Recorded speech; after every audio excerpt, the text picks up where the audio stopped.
आप सभी भक्तों को जय श्री कृष्णा, राधे राधे। आज हम मोहिनी एकादशी विशेष आपको व्रत कथा सुनाने जा रहे हैं। आज के लड्डू गोपाल जी का श्रृंगार दर्शन, शंख दर्शन आप सभी कर रहे हैं। व्रत कथा प्रारंभ करते हैं। बोल श्री कृष्ण भगवान की जय, बोल विष्णु भगवान की जय। मोहिनी एकादशी। युधिष्ठिर ने पूछा, जनार्दन, वैशाख मास के शुक्ल पक्ष में किस नाम की एकादशी होती है? उसका क्या फल होता है? उसके लिए कौन सी विधि है? भगवान श्री कृष्ण बोले, धर्मराज, पूर्व काल में परम बुद्धिमान श्री रामचंद्र जी ने महर्षि वशिष्ठ जी से यही बात पूछी थी जिसे आज तुम मुझसे पूछ रहे हो।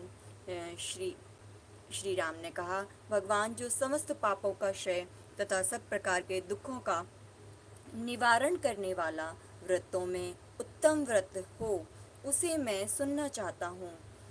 वशिष्ठ जी बोले, श्री राम, तुमने बहुत ही उत्तम बात पूछी है।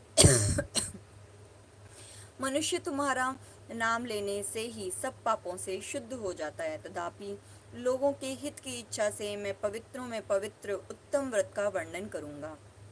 वैशाख मास के शुक्ल पक्ष में जो एकादशी होती है उसका नाम मोहिनी है। वह सब पापों को हरने वाली और उत्तम है। उसके व्रत के प्रभाव से मनुष्य मोह माया जाल तथा पातक समूह से छुटकारा पा जाते हैं।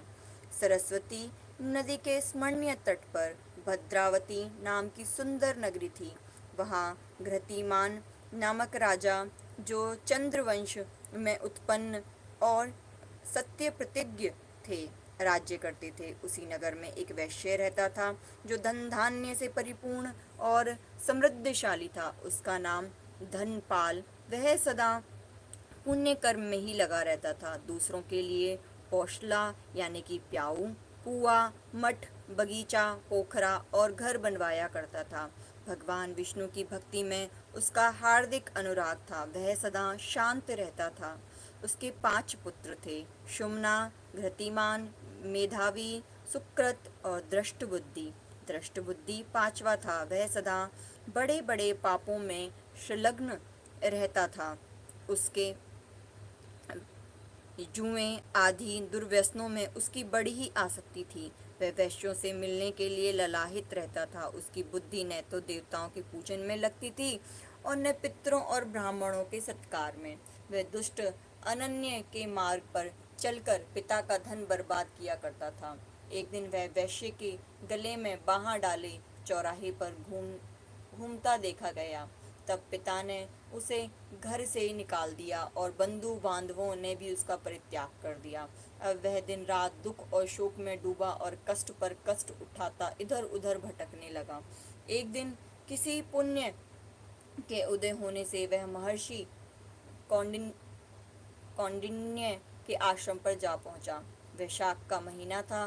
तपोधन कौंडिन्य गंगा जी में स्नान करके आए थे।